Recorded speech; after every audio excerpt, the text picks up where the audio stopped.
My name's Grace. If you're looking for a fairy tale, this isn't it. My life has been anything but easy. These days, I'm a microsurgeon, living in a decent house. I've done well for myself, but it wasn't always this way. Let me take you back to the beginning, when life was much harder. I was just 8 years old when my dad passed away. He was the only person who made me feel like I mattered. After he was gone, my mom, Susan, quickly found a new man. Paul, my stepdad, made it clear from day one that he saw me as nothing more than a burden. He never hit me, but his words cut deep. He had a knack for making me feel like I was just in the way. And my mom? She never stood up for me, as if she wasn't even there. "Can't you do anything right?" Paul would snap at me over the smallest things, laughing too loudly, forgetting the dishes, you name it. Living with him was like being around a ticking time bomb, never knowing what might set him off. When my mom had my little sister Chloe, things got worse. I was excited to have a sister, but Paul saw me as even more of a nuisance. "We've got our own kid now. We don't need to waste resources on her," he told my mom, right in front of me. "You're just too much, Grace. Always making a mess, always in the way," he'd complain. And my mom? She just nodded, agreeing that I was nothing but a problem. One time, I tore my pants playing outside. A normal kid thing, right? Not to Paul. "Look at her. Just can't stay out of trouble. Tearing clothes now. What's next, Susan?" "She's a disaster," he'd say. Mom's response: "Paul's right, Grace. You need to be more careful. We can't afford to keep replacing your clothes." It felt like every little thing I did was a catastrophe to them. My laughter, my tears, just being myself, it was all too much for them. Even as a kid, I understood that I didn't belong in the picture-perfect family Paul and Mom were trying to create. The feeling of being unwanted grew stronger every day. After things fell apart with Paul and Mom, I ended up at Aunt Linda's doorstep. If I thought things couldn't get worse, I was wrong. Aunt Linda, my dad's sister, had this tough demeanor, like she could chew you up and spit you out without a second thought. "Great, another mouth to feed," she muttered the day I arrived, scared and unsure of what to expect. Her house was a strict, no-nonsense zone where fun didn't exist. And me? I was about to become the newest inmate in Aunt Linda's house. The rules were clear. Follow orders. Don't screw up, and maybe you'd get through the day without a lecture. But with me being me, that was a long shot. "Can't you do anything right, Grace?" was Aunt Linda's usual greeting, especially if I'd done something small like leaving a light on or not making my bed perfectly. One day, I forgot to take out the trash, a cardinal sin in Linda's house. "You're just as useless as your mother," she snapped. "Can't even handle a simple task." "I'm sorry, Aunt Linda. It won't happen again," I said, trying to keep my voice steady. But apologies only fueled her anger. "Sorry doesn't cut it, girl. You live under my roof, you follow my rules. Got it? Or is that too hard for you to understand?" Her words felt like daggers, each one hitting its Paul. It wasn't all bad, though. On days when I managed to stay out of sight, I'd find a quiet corner and escape into books. They were my refuge from the constant criticism. But even that wasn't safe. Reading again, that's not going to get you anywhere. You need to learn something useful, Linda would sneer, as if reading was a waste of time. The worst part wasn't the chores or the strict rules. It was the loneliness. I missed my sister Chloe, and even though Mom and Paul weren't ideal, a part of me longed for something familiar, something like home. But Aunt Linda's place, it felt like a prison. One evening, I tried to cook dinner as a peace offering. I wasn't a chef, but I thought spaghetti wouldn't be too hard. I was wrong. The sauce ended up everywhere but in the pot, a total disaster. Linda walked in, and her face went from calm to furious in a heartbeat. "What do you think you're doing? This kitchen is a disaster." I I wanted to help, to make dinner. I mumbled, my attempt at being helpful turning into another failure. Help? You call this helping? You've just made more work for me. Don't ever try this again. You're more trouble than you're worth. She snapped, her words stinging like salt in a wound. That night, I cried myself to sleep, something that had become all too common since I landed in her care. It was clear I was nothing but a burden to her, just like I had been to Mom and Paul. The message was clear. I didn't belong anywhere. The worst part wasn't the chores or the constant criticism. It was the way she made me feel about myself. You're worthless, you know that. No wonder your mom left you here. She's probably relieved to be rid of you. She'd sneer whenever I dared to speak up. I held on to a naive hope that my mom would realize she missed me, that one day she'd come back for me. I used to dream of her showing up at Linda's doorstep, apologizing, and taking me back home. I foolishly believed she still loved me, that maybe she was just too wrapped up in her new family to reach out. One day, desperation took over. I sneaked into Aunt Linda's room and grabbed her phone, my heart pounding as I dialed my mom's number. The phone rang, and I held my breath, hoping for some kind of miracle. Hello. Mom's voice sounded unfamiliar and distant. Mom, it's me, Grace. I miss you, I choked out, tears filling my eyes. There was a pause, a silence that felt endless. Then, Grace, you shouldn't have called. Don't call me again. You don't need me. The line went dead, and so did something inside me. That call shattered any illusion that she cared. I was truly alone. Aunt Linda found out, as she always did. You little thief, how dare you use my phone without permission? She screamed, her face twisted in fury. The punishment was harsh, more for the betrayal than the act itself. That night, as I lay in bed nursing my bruises, both inside and out, a hard truth settled in.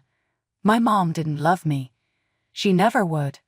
And Aunt Linda's words echoed in my mind, a cruel reminder of my worst fears.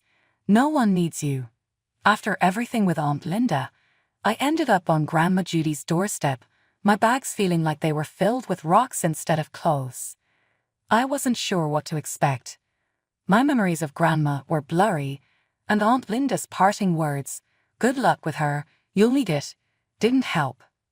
Grandma Judy opened the door, her expression stern, not exactly a warm welcome. "So, you're here," she said, her voice cold, much like Aunt Linda's. "Come in then. We have rules in this house. You'll follow them." The first few weeks were tough. I kept to myself, trying to avoid any trouble. Grandma was strict, her words sharp and unforgiving. Every mistake I made, she was there to point it out. "Can't you do anything right? Your mother didn't teach you much, did she?" She'd snap. But then something changed as the days passed. One evening, while I was struggling with math homework at the kitchen table, she sat down beside me, her tone softer than usual. "Let me see that," she said, taking the pencil from my hand. Math was always my strong suit. It was the first time we did something together that didn't involve a lecture. As we worked through the problems, I noticed something I hadn't seen in a long time, a genuine smile from a family member. "Thanks, Grandma," I said, feeling a warmth I wasn't used to. "Don't thank me yet. You've still got to pass that test," she replied, but the sharpness in her tone was gone. Days turned into months and months into a year. Grandma and I found our rhythm. She taught me how to cook and shared stories about my mom as a child, stories I clung to because they made me feel closer to the woman who had left me behind. "Your mom was wild, always getting into trouble. You've got her spirit," Grandma said one day, with a hint of pride in her voice. During one of our cooking lessons, I finally opened up about how much it hurt to be abandoned by Mom. Grandma listened, really listened, and when I finished, she pulled me into a hug so tight I could hardly breathe. "Your mom made her choices, but they're not on you. You're strong, stronger than you realize, and you're wanted here with me." That was the turning point. For the first time since Dad died, I felt like I belonged somewhere. Grandma wasn't just a relative anymore. She was becoming the family I chose, not just the one I was born into. One evening, out of nowhere, Grandma said, "I've been thinking, how would you feel about making this official? Adoption." I was stunned. The idea of truly belonging to someone again filled me with a mix of hope and disbelief. "You mean it?" I asked, hardly able to believe it. "I've never been more serious about anything," Grandma replied, looking right into my eyes. "I want you to be mine in every way that matters." Turning my life around wasn't easy, but with Grandma Judy's support, I started to see a future for myself, one not defined by my past. Medicine. That was the dream. It sounded crazy at first, even to me, going from feeling worthless to dreaming of becoming a microsurgeon. But Grandma believed in me more than I ever believed in myself. "Medicine, huh?" Grandma raised an eyebrow when I told her, "That's a tough road, Grace." "Are you sure?" "Yeah, I am," I said, more to convince myself than her. "I want to do something meaningful, to help people."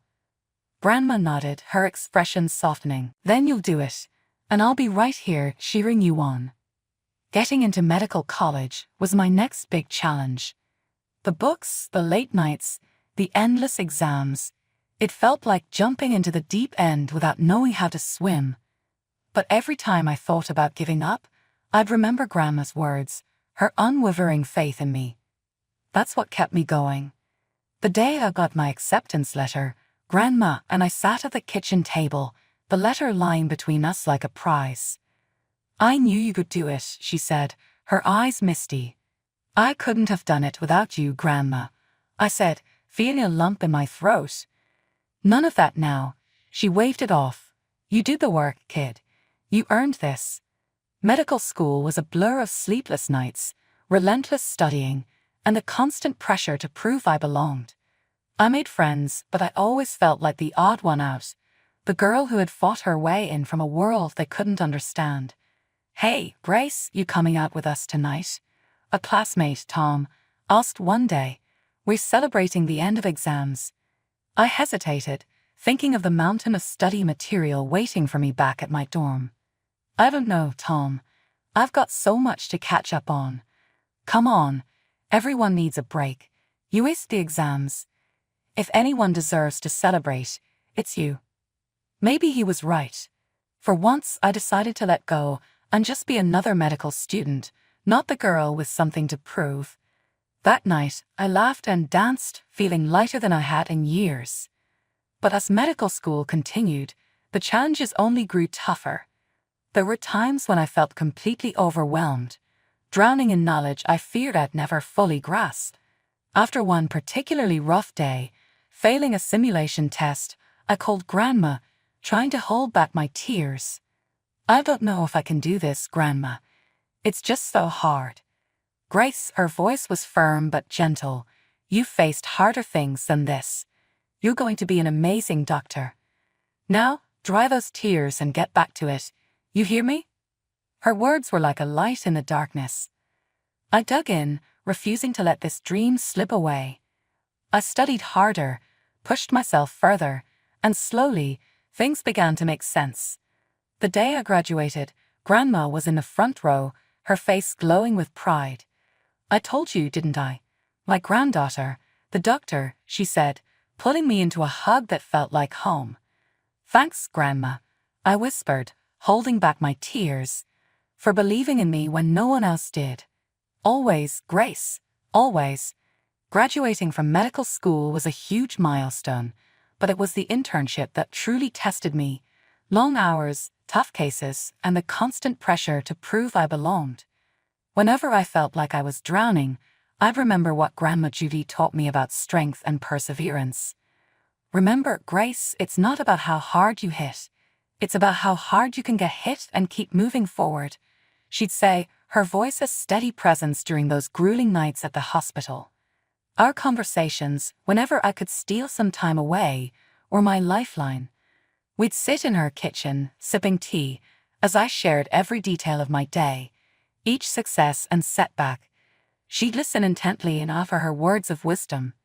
"You're doing important work, Grace. Healing others, that's a noble path, she'd say, her eyes sparkling with pride. In those moments, I felt like I could conquer anything. But life has a way of surprising you when you least expect it. Just as I was finding my footing, feeling like I was making a real difference, Grandma Judy passed away. It was sudden, a shock that left me reeling. She was my rock, my family, and suddenly, she was gone. Organizing the funeral was one of the hardest things I've ever done.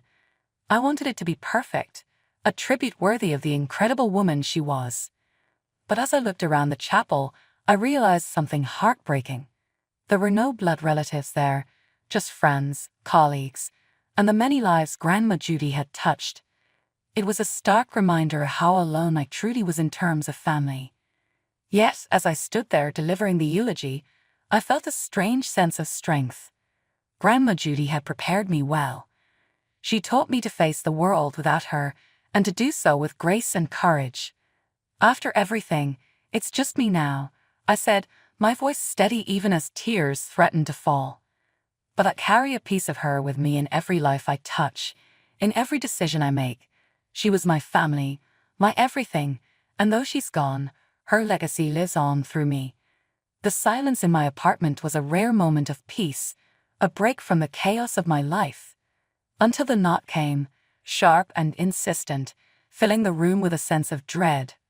I hesitated, knowing deep down that whatever was on the other side of that door wouldn't bring good news. And I wasn't wrong. Opening the door, I was greeted by the all-too-familiar faces of my past. Susan, my mother, with that practiced smile that never quite reached her eyes. Paul, my stepfather, barely hiding his disdain behind a thin layer of politeness. And Schlo, my half-sister, looking awkward and out of place. Mom didn't waste any time. Grace, darling, we've missed you. It's been too long, she said, her voice sugary, the false affection grating on my nerves. I couldn't help but chuckle. Really? Because it feels just right to me. So, what brings you here after all these years? Paul jumped in. Cut the crap, Susan. We're not here for a family reunion. We're here about Judy's inheritance. The mention of Grandma Judy's name made my chest tighten, a mix of grief and anger swirling inside me. Mom couldn't hide her greed. Grace, we're here for our share of Judy's things. It's only fair, she said, her voice dripping with entitlement. I scoffed at her nerve. Fair? You're talking to me about fair after 19 years of silence. She bristled at that, her eyes narrowing. Don't be ungrateful, Grace.